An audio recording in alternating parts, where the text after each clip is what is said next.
পুরো পৃথিবী জুড়ে চলছে তৃতীয় বিশ্বযুদ্ধ। আমাদের হাতে এসেছে এ বিশ্বযুদ্ধের গুরুত্বপূর্ণ সব আপডেট সংবাদের শিরোনাম। শুরুতেই থাকছে দীর্ঘ 23 বছর পর ইরাক থেকে সব সেনা সরাচ্ছে যুক্তরাষ্ট্র। এবারে জানিয়ে দিব সকল প্রশংসা আল্লাহর, মধ্যপ্রাচ্যের অত্যাচারী ইরান আর নেই জানালো ডোনাল্ড ট্রাম্প। এদিকে ডোনাল্ড ট্রাম্পের প্রেস সচিবের পদ ছাড়ছেন ক্যারোলিন লেভিট। আরও থাকছে ইউরোপীয় জাহাজ জব্দের হুঁশিয়ারি পুতিনের। সব শেষে জানিয়ে দিব ইরানের ভয়ে ট্রাম্পের গোপন পলায়ন যে বার্তা দিচ্ছে সিএনএনের বিশ্লেষণ। এতক্ষণ শুনছিলেন হাতে থাকা আপডেট সংবাদের শিরোনাম, এবারে বিস্তারিত। তবে তার আগে অনুরোধ রইল ভিডিওটিতে একটি লাইক এবং কমেন্ট করে জানিয়ে দিন ভিডিও সম্পর্কে আপনার মূল্যবান মতামত। আরও জানিয়ে দিন ভিডিওটি কোথা থেকে দেখছেন বা কোন জেলা থেকে দেখছেন। ইরানের ভয়ে ট্রাম্পের গোপন পলায়ন যে বার্তা দিচ্ছে। ইরানের সম্ভাব্য হামলার আশঙ্কায় গত মাসে তুরস্কের ন্যাটো সম্মেলন শেষে অস্বাভাবিক গোপনীয়তায় দেশটি ছাড়তে হয়েছিল মার্কিন প্রেসিডেন্ট ডোনাল্ড ট্রাম্পকে। প্রথমে খাবার পরিবহনের গাড়িতে আড়ালে থেকে এবং পরে ছোট একটি সামরিক বাহিনী বিমানে করে তাকে তুরস্ক থেকে সরিয়ে নেওয়া হয়। এমনকি বুধবার ট্রাম্প নিজেও এই ঘটনাটির সত্যতা স্বীকার করেছেন। বিষয়টি প্রকাশ্যে আসার পর যুক্তরাষ্ট্রের ইরান নীতির পাশাপাশি প্রেসিডেন্টের নিরাপত্তা নিয়েও নতুন করে প্রশ্ন উঠছে। মার্কিন সংবাদ মাধ্যম সিএনএনের বিশ্লেষণে বলছে, পরিস্থিতি বিবেচনায় মার্কিন গোয়েন্দা সংস্থাগুলো যে নিরাপদ পথকে সবচেয়ে কার্যকর মনে করছে সেটিই ব্যবহার করে ট্রাম্পকে তুরস্ক থেকে সরিয়ে নেওয়া হয়। খাবারের গাড়ি এবং পরে ছোট সামরিক বিমানে করে তাকে নিরাপদে ফিরে আনা হয়। এতে সরাসরি প্রমাণ হয় না যে ইরানের বিরুদ্ধে মার্কিন সামরিক অভিযান ব্যর্থ হয়েছে। তবে প্রশ্ন উঠছে, ইরানের সামরিক সক্ষমতা ধ্বংসের দাবি যদি সত্যি হয় তাহলে মার্কিন প্রেসিডেন্টকে কেন নিজের নিরাপত্তার জন্য এমন গোপন পদ্ধতিতে দেশ ছাড়তে হলো? ইউরোপীয় জাহাজ জব্দের হুঁশিয়ারি পুতিনের। ইউরোপীয় দেশগুলো রুশ পণ্যবাহী বাণিজ্যিক জাহাজ জব্দ করলে তার জবাবে ইউরোপের জাহাজ জব্দের হুঁশিয়ারি দিয়েছেন রাশিয়ার প্রেসিডেন্ট ভ্লাদিমির পুতিন। বুধবার আল জাজিরার এক প্রতিবেদনে বলা হয়েছে, পুতিন জানান, রাশিয়া যেখানে প্রয়োজন ও উপযুক্ত মনে করবে সেখানে পাল্টা পদক্ষেপ হিসাবে ইউরোপীয় জাহাজ বাজেয়াপ্ত করতে প্রস্তুত রয়েছে। ইউরোপীয় নিষেধাজ্ঞা অমান্য করে রাশিয়ার তেল বহনকারী তথাকথিত শ্যাডো ফ্লিট বা ছায়াবহরের জাহাজগুলো সম্প্রতি বেশ কয়েকটি ইউরোপের দেশ আটকে রাখার পর পুতিনের এই প্রতিক্রিয়া সামনে এলো।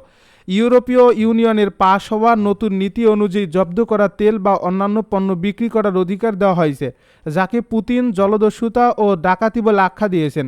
এই বিষয়ে উপযুক্ত জবাব দিতে তিনি ইতিমধ্যেই রাশিয়ার প্রতিরক্ষা মন্ত্রণালয় ও প্রশান্ত মহাসাগরীয় বহরকে প্রয়োজনীয় নির্দেশনা দিয়েছেন।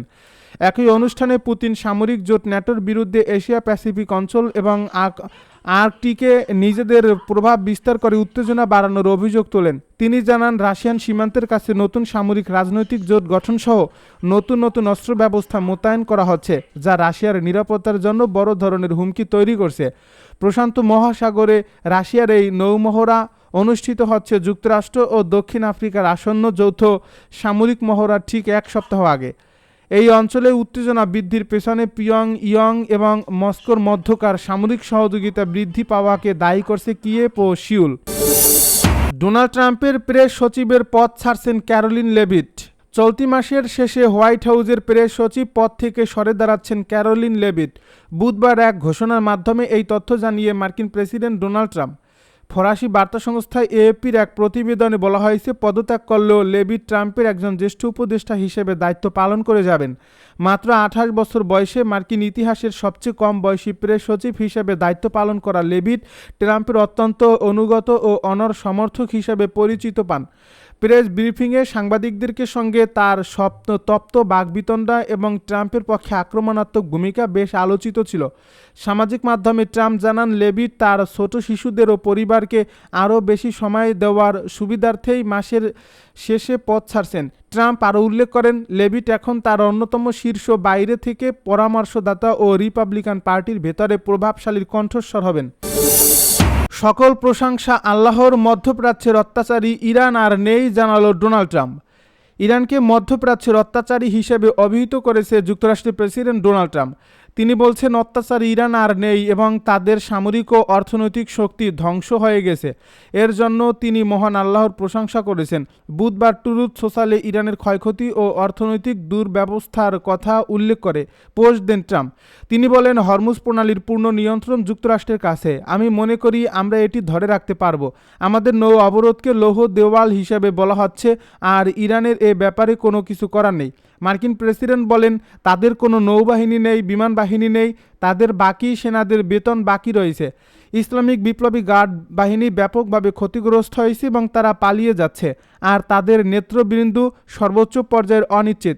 তাদের কোনো অর্থ নেই, তাদের দেশ ধ্বংস হয়ে গেছে। ডোনাল্ড ট্রাম্প এ পোস্টে লিখেন, ইরানের যা আছে তা হলো মিথ্যা সংবাদ আর 300% মুদ্রাস্ফীতি। এই পরিস্থিতি আরও খারাপ হচ্ছে। ইরান কথা বলে কিন্তু কাজ করে না। মধ্যপ্রাচ্যের অত্যাচারী ইরান আর নেই, সকল প্রশংসা আল্লাহর। ইরানের সঙ্গে 28 ফেব্রুয়ারি থেকে টানা 40 দিন যুদ্ধ শুরুর পর হরমুজে নৌ অবরোধ আরোপ করে যুক্তরাষ্ট্র। এরপর থেকে তারা ইরানের বন্দরে যাওয়া এবং আসা সব ধরনের জাহাজকে আটকে দিচ্ছে। এর মধ্যেই ট্রাম্প জানালেন, হরমুজের পুরো নিয়ন্ত্রণ তাদের কাছে রয়েছে। যদিও ইরান দাবি করে থাকে বিশ্বের গুরুত্বপূর্ণ ও সামুদ্রিক রুটের নিয়ন্ত্রণ এখন তাদের কাছে। দীর্ঘ 23 বছর পর ইরাক থেকে সব সেনা সরাচ্ছে যুক্তরাষ্ট্র। ইরাক থেকে আগামী 30 সেপ্টেম্বরের মধ্যে সব সেনা প্রত্যাহার করে নেবে যুক্তরাষ্ট্র। বুধবার এক বিবৃতিতে এ তথ্য নিশ্চিত করেছে ইরাকের প্রধানমন্ত্রী আলী আল জাইদির দপ্তর। আল জাজিরার এক প্রতিবেদনে থেকে এ তথ্য জানা যায়। এ বিবৃতিতে বলা হয়, ইরাকে আইএস বিরোধী বৈশ্বিক জোটের অভিযানের সমাপ্তি হতে চলছে। আগামী 30 সেপ্টেম্বরের মধ্যে ইরাক থেকে সব বিদেশি সেনা প্রস্থান করবে। এই সময়সীমা নির্ধারিত এবং চূড়ান্ত। আগামী 1 অক্টোবর থেকে দেশের জন্য একটি ঐতিহাসিক দিন হতে চলছে, কারণ এই দিন থেকে ইরাকে আর কোনো বিদেশি সেনার উপস্থিতি থাকবে না।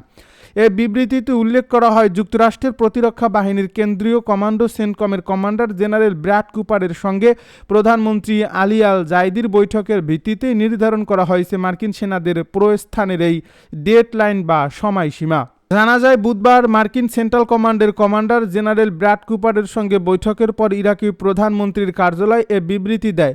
2003 সালে ইরাকের সাবেক প্রেসিডেন্ট সাদ্দাম হোসেনকে উৎখাত করতে দেশটিতে অভিযান শুরু করেছিল মার্কিন বাহিনী। সে বছর 19 মার্চ ইরাকে অভিযান শুরু করে মার্কিন বাহিনী এবং অভিযানের 9 মাসের মাথায় গ্রেপ্তার হন প্রেসিডেন্ট সাদ্দাম হোসেন। মক্কা চুক্তিতে মিশরকে যুক্ত করতে রাজি নয় সৌদি, কিন্তু কেন তারা সিসি সরকারের উপর বিরক্ত?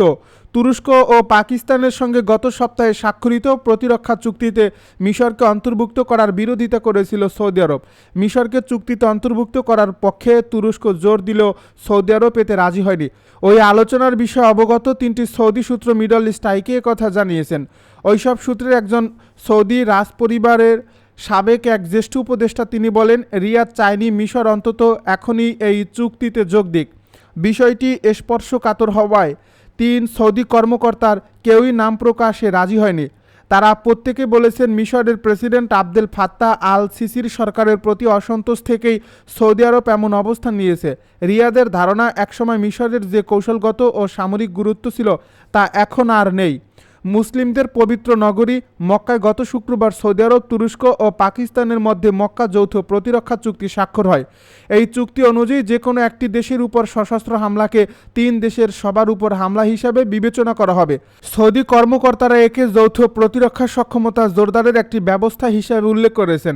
তবে কিভাবে এটি বাস্তবায়ন করা হবে, কোন পরিস্থিতিতে এটি কার্যকর হবে এবং সংকটের সময় যৌথ সামরিক সহায়তা কিভাবে দেওয়া হবে, এসব বিষয়ে স্পষ্ট ব্যাখ্যা পাওয়া যায়নি। সূত্রগুলোর মতে, মিশরকে এ চুক্তিতে অন্তর্ভুক্ত করার বিরোধিতার পেছনে রিয়াদ ও কায়রোর মধ্যে দীর্ঘদিন ধরে চলা উত্তেজনা ও ভূমিকা রেখেছে। কর্মকর্তারা বলেন, মিশরে 2013 সালের গণ অভ্যুত্থানের মাধ্যমে সিসি ক্ষমতায় আসার পর তার সরকারের সবচেয়ে বড় আর্থিক স্বার্থক ছিল সৌদি আরব। তবে গুরুত্বপূর্ণ নিরাপত্তা ইস্যুতে মিশরের কাছ থেকে পাল্টা সমর্থন না পাওয়ায় সৌদি আরব ধীরে ধীরে হতাশা হয়ে পড়ছে। সৌদি সূত্রগুলো বলছে, সংযুক্ত আরব আমিরাতের প্রতি কায়রোর নির্ভরশীলতা নিয়েও রিয়াদের উদ্বেগ বাড়ছে। বিশেষ করে দক্ষিণ ইয়েমেনের বিচ্ছিন্নতাবাদী গোষ্ঠীগুলোকে আবুধাবির সমর্থন দেওয়া নিয়ে সৌদি আরব ও সংযুক্ত আরব আমিরাতের মধ্যে বিরোধের পর এই উদ্বেগ আরও বেড়েছে।